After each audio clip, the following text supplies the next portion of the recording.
नमस्कार दोस्तों, हमारे यूट्यूब चैनल पर आप सभी लोगों का स्वागत है। और प्रीवियस क्वेश्चन सीरीज में हम आज नए क्वेश्चन करेंगे जो कि इकोनॉमी से संबंधित होंगे। हमने पहले भी क्वेश्चन किए हैं, हिस्ट्री के भी किए हैं, इन्वायरमेंट के भी किए हैं, कॉन्स्टिट्यूशन के भी हमने क्वेश्चन किए हैं। और आप लोगों तक ये प्रीवियस ईयर क्वेश्चन सीरीज के लेक्चर पहुंचते रहें, इसलिए आप लोगों को चैनल को सब्सक्राइब कर लेना है और वीडियो को लाइक और शेयर भी करना है। देखिए, हम क्वेश्चन को इस प्रकार से अटेंड करते हैं कि उनके सॉल्यूशन भी देखते हैं, जिससे आने वाले समय में जो भी एग्जाम में क्वेश्चन पूछे जाएं वो हमारे कंटेंट से बाहर नहीं जाने चाहिए। तो फर्स्ट क्वेश्चन है हमारा, भारत की अर्थव्यवस्था कैसी है? How is India's economy? Bharat की अर्थव्यवस्था कैसी है? ए में है बैकवर्ड पिछड़ी हुई, बी डेवलप्ड विकसित, सी डेवलपिंग विकासशील, डी अंडर डेवलप्ड यानी कि अल्प विकसित। तो भारत की अर्थव्यवस्था कैसी है? ये विकासशील अर्थव्यवस्था है भारत की। देखिए, विकसित अर्थव्यवस्था कैसी होती है? विकसित अर्थव्यवस्था जानी ज़्यादातर यूरोपियन कंट्री की है या यूएसए भी विकसित अर्थव्यवस्था। तो विकसित अर्थव्यवस्था की कुछ विशेषताएं होती हैं, जैसे कि आश्रितता अनुपात यानी कि बुजुर्गों की संख्या वहाँ कम होना, राष्ट्रीय आय अधिक होना, प्रति व्यक्ति आय अधिक होना। तो ऐसी कुछ विशेषताएं होती हैं विकसित अर्थव्यवस्था की। भारत विकासशील अर्थव्यवस्था है। अल्प विकसित अर्थव्यवस्था कैसी होती है? जहाँ राष्ट्रीय आय बहुत कम होती है, प्रति व्यक्ति आय भी बहुत कम होती है, यानी पिछड़ा हुआ स्तर होता है, ये होती है अल्प विकसित अर्थव्यवस्था। ठीक है, पिछड़ी हुई और थोड़ी पिछड़ी हुई होती है। तो भारत इस स्तर पर विकासशील अर्थव्यवस्था की श्रेणी में आता है। देखिए, हम इसका सॉल्यूशन देखेंगे। देखिए, ये क्वेश्चन यूपीपीएससी प्री जीएस 1995 में पूछा गया क्वेश्चन है। आगे भी इसी जो हम सॉल्यूशन करेंगे इसी बेस पे आगे जो क्वेश्चन पूछे गए हैं वो सब सॉल्व हो जाएंगे आपके। देखिए, इसमें विशेषता बताई गई है भारत की अर्थव्यवस्था की। अल्प विकसित अर्थव्यवस्था या विकासशील अर्थव्यवस्था शब्द ऐसे राष्ट्रों के लिए प्रयोग किया जाता है जहाँ के लोगों के रहन सहन का स्तर विकसित देशों की तुलना में काफ़ी नीचे होता है। तो विकासशील अर्थव्यवस्था विकसित अर्थव्यवस्था से नीचे होती है, यानी कि लोगों का रहन सहन का स्तर निम्न होगा। निम्न प्रति व्यक्ति आय होगी, जनसंख्या वृद्धि की ऊंची दर होगी, बेरोजगारी होगी, पूंजी निर्माण का निम्न दर होगी, परिसंपत्ति का दोषपूर्ण वितरण होगा, उच्च आश्रितता अनुपात होगा, तीव्र जनसंख्या वृद्धि होगी, औद्योगिक प्रगति का धीमा होना, अर्थव्यवस्था में कृषि क्षेत्र का आधिपत्य तथा प्राकृतिक संसाधनों की प्रचुरता किंतु कुशलतम दोहन का अभाव आदि। जिस अल्प विकसित अर्थव्यवस्था में अपनी गरीबी कम करने, आय के स्तर को बढ़ाने का सामर्थ्य पाया जाता है, उन्हें विकासशील अर्थव्यवस्था कहते हैं। भारतीय अर्थव्यवस्था में उपयुक्त लक्षण पाए जाते हैं, अतः भारत को विकासशील अर्थव्यवस्था की श्रेणी में रखा जाता है। तो देखिए, भारत में क्या क्या विशेषता है। देखिए, निम्न जीवन स्तर है, व्यक्ति के पास ज़्यादा संसाधन नहीं है जीने के लिए। निम्न प्रति व्यक्ति आय भी निम्न है भारत की। प्रति व्यक्ति आय कैसे निकालते हैं? कुल राष्ट्रीय आय में जनसंख्या का भाग दे देते हैं। तो चूंकि भारत की जनसंख्या अधिक है, राष्ट्रीय आय थोड़ा कम है, तो इसलिए प्रति व्यक्ति आय भी कम है भारत की। जनसंख्या वृद्धि के मामले में हम दूसरे स्थान पर है ही हैं। बेरोजगारी भी हमारे यहाँ ज़्यादा है। पूंजी निर्माण का निम्न दर। पूंजी निर्माण क्या होती है? यानी कैपिटल फॉर्मेशन। जहाँ भी ये हम संपत्ति का निर्माण करते हैं, ऐसे कोई भी संपत्ति बनाते हैं, उसका दर निम्न है।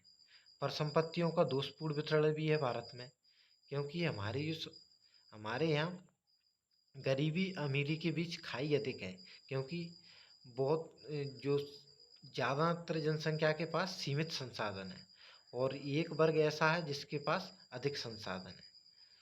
उच्च आश्रितता अनुपात है। उच्च आश्रितता का अनुपात है कि बुजुर्गों की संख्या ज़्यादा है हमारे यहाँ। तीव्र जनसंख्या वृद्धि भी है। औद्योगिक प्रगति का धीमा होना। हमारे यहाँ औद्योगिक प्रगति धीमी है, क्योंकि वहाँ कृषि का विकास हुआ है और कृषि के विकास के बाद हम सीधे सेवा क्षेत्र में कूच कर गए हैं। सीधे कृषि के विकास, उसके बाद सेवा क्षेत्र में। तो हमारे यहाँ औद्योगिक प्रगति बहुत धीमी हुई है। अर्थव्यवस्था में कृषि क्षेत्र का आधिपत्य तथा प्राकृतिक संसाधनों की प्रचुरता, किंतु कुशलतम दोहन का अभाव है। हमारे यहाँ देखिए प्राकृतिक संसाधनों की प्रचुरता तो है, लेकिन हमारे यहाँ स्किल या फिर इंफ्रास्ट्रक्चर की कमी होने के कारण उनका हम दोहन सही तरीके से नहीं कर पाए। तो ये विशेषता है, गरीबी भी है। तो ये सब विकासशील अर्थव्यवस्था की विशेषता है, लेकिन धीरे धीरे इनमें प्रगति करके हमारा देश विकसित अर्थव्यवस्था की ओर बढ़ रहा है। सेकंड क्वेश्चन है हमारा, निम्नलिखित में से कौन सा लक्षण भारतीय अर्थव्यवस्था का नहीं है? धन की न्यून कार्य क्षमता, प्रति व्यक्ति कम आय, पूंजी निर्माण की न्यून दर, डी प्राकृतिक संसाधनों की कमी। तो कौन सा लक्षण नहीं है? तो इसमें होगा ऑप्शन डी, प्राकृतिक संसाधनों की कमी। देखिए भारत में प्राकृतिक संसाधन भरपूर मात्रा में, लेकिन उनका सही तरीके से उपयोग नहीं हो पा रहा है। पूंजी निर्माण की न्यून दर, ये बिल्कुल सही है। पूंजी निर्माण की निम्न दर है हमारे यहाँ। लो रेट ऑफ कैपिटल फॉर्मेशन है। प्रति व्यक्ति कम आय है। विकसित देशों की अपेक्षा प्रति व्यक्ति आय कम है हमारे देश में, क्योंकि जनसंख्या ज़्यादा है। धन की न्यून कार्य क्षमता है। लो वर्किंग कैपेसिटी है मनी की, यानी जितना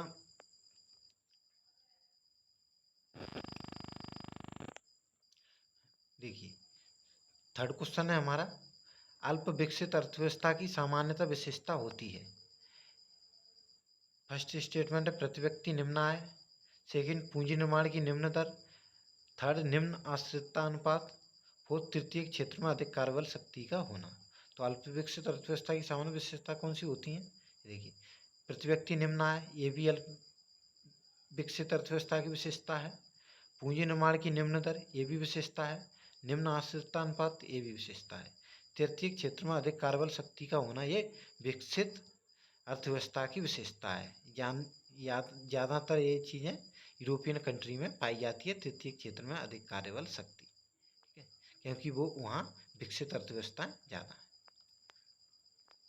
तो इसका आंसर होगा ए, धन की न्यून कार्य क्षमता, प्रति व्यक्ति कम आय। अगला क्वेश्चन हमारा, निम्नलिखित में से कौन सी विशेषता भारतीय अर्थव्यवस्था को विकासशील श्रेणी में दर्शाती हैं?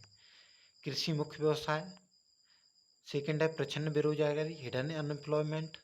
मानव पूंजी की निम्न गुणवत्ता, प्रोटीन का प्रति व्यक्ति सेवन उच्च होना। तो देखिए फोर्थ वाला स्टेटमेंट तो रॉन्ग होगा, क्योंकि प्रोटीन का प्रति व्यक्ति सेवन उच्च होना ये विकसित देशों की विशेषता है। जहाँ अधिक खाद्यान्न है उनमें प्रोटीन की मात्रा भी ज़्यादा है। हमारे यहाँ चूँकि जनसंख्या ज़्यादा है, इसलिए प्रोटीन युक्त भोजन भी बहुत से लोगों को नहीं मिल पाता है। मानव पूंजी की निम्न गुणवत्ता है बिल्कुल सही है। सेकंड, प्रचंड बेरोजगारी भी है। ये ज़्यादातर कृषि क्षेत्र में पाई जाती है, जहाँ देखिए जैसे अपनी जो लैंड है उस पर ज़्यादा लोग वर्क करते हैं, जबकि उत्पादकता उसकी कम होती है। जैसे 1 बीघा खेत में पहले 4 लोग वर्क कर रहे थे, फिर उसके बाद 1 बीघा खेत में 8 लोग वर्क करने लगे, जिससे उसकी उत्पादकता घट गई, लेकिन वर्क करने वाले लोग बढ़ गए। और जबकि उत्पादकता नहीं होगी तो ये बेरोजगारी कही जाएगी। कृषि मुख्य व्यवसाय होता है भारत में। देखिए लगभग 50% से अधिक जनसंख्या कृषि पर निर्भर है। तो इसका आंसर क्या होगा? डी, 1, 2, 3। ये भी यूपीपीएससी में GS 2017 में पूछा गया क्वेश्चन है।